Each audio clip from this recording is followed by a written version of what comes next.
हजारों सालों पहले पुरी जगन्नाथ मंदिर में 3 नहीं 6 रथ बना करते थे। अरे सच कह रहा हूं मैं। क्यों यकीन नहीं हो रहा है? हाँ मुझे पता है, क्योंकि कुछ दिन पहले जब मैंने इसी टॉपिक पर एक शॉर्ट वीडियो बनाया था तो काफी लोगों ने प्रश्न उठाए थे। फिर मुझे ये लगा कि इतिहास के पन्नों को पलटकर आप तक एक डिटेल्ड वीडियो लाना बेहद जरूरी है। तो आइए मिलकर सुलझाते हैं इस गुत्थी को। हजारों सालों पहले पुरी जगन्नाथ मंदिर और गुंडीचा मंदिर के बीच में एक नदी बहती थी जिसका नाम था मालिनी नदी। यह मालिनी नदी भार्गवी नदी की एक ट्रिब्यूटरी थी। उस समय जगन्नाथ मंदिर से गुंडीचा मंदिर रथ में डायरेक्टली पहुंचना मुमकिन नहीं था, इसीलिए 3 नहीं 6 रथ बना करते थे। पहले जगन्नाथ जी, बलभद्र जी और सुभद्रा जी 3 रथों में नदी के किनारे तक पहुंचते थे, फिर नदी को पार करते थे और फिर और 3 रथ में जगन्नाथ जी, बलभद्र जी और सुभद्रा जी गुंडीचा मंदिर जाते थे। इस नदी को पार करने के बारे में अलग अलग जगहों में अलग अलग बातें लिखी गई है। जैसे कि कहीं कहीं पर यह बताया गया है कि इस नदी को पार करने के लिए एक ब्रिज हुआ करता था, और कहीं कहीं पर यह लिखा गया है कि जगन्नाथ जी, बलभद्र जी और सुभद्रा जी के मूर्तियों को एक नाव में नदी को पार करवाया जाता था। अब आपके मन में यह प्रश्न उठ रहा होगा कि अगर इतनी बड़ी नदी वहां पर थी तो कहां गई?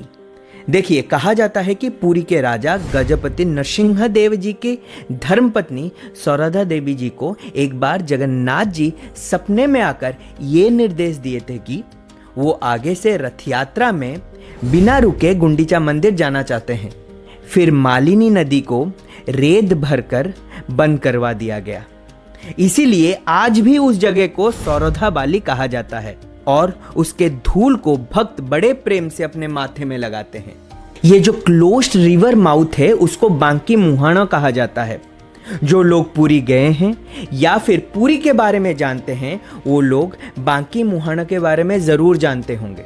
इस नदी के एग्जिस्टेंस को प्रूफ करता है उस समय के इंफ्रास्ट्रक्चरल डेवलपमेंट्स, जैसे कि ओठरनोड़ा और नरेंद्र पुष्करिणी, जहां पर चंदन यात्रा मनाया जाता है। Otthonnola was a proper drainage system which was made to drain out the surplus amount of water. ये surplus amount of water कहाँ से आता था? वही मालिनी नदी से। कई सारे हिस्टोरियंस का ये मानना है कि यह नदी 16 शताब्दी में फिर से बहने लगी थी, इसलिए उस समय के पुरी के राजा गजपति रामचंद्र देव जी ने रेत डालकर नदी को फिर से बंद करवा दिया था। इस नदी के बारे में पुरी जगन्नाथ मंदिर के क्रॉनिकल्स यानी कि मादोड़ा पांजी में भी उल्लेख है। 9th सेंचुरी में लिखा गया किताब रथ निर्माण पद्धति और बलराम दास जी के पंचसखा में भी इस नदी के बारे में जिक्र है। काफी सारे मॉडर्न हिस्टोरियंस और स्कॉलर्स भी इस चीज को मानते हैं और अपने किताबों में इस नदी के बारे में लिखा है। पंडित सूर्य नारायण जी के जगन्नाथ मंदिर ओ जगन्नाथ तत्व किताब में और क्षेत्रवासी नायक नवन्य नायक जी के पद्यावली में भी इस नदी के बारे में लिखा गया है। मैं आशा करता हूं आप लोगों को ये इन्फॉर्मेशन और ये वीडियो अच्छा लगा। Kindly do not forget to share with your friends and family. जय जगन्नाथ।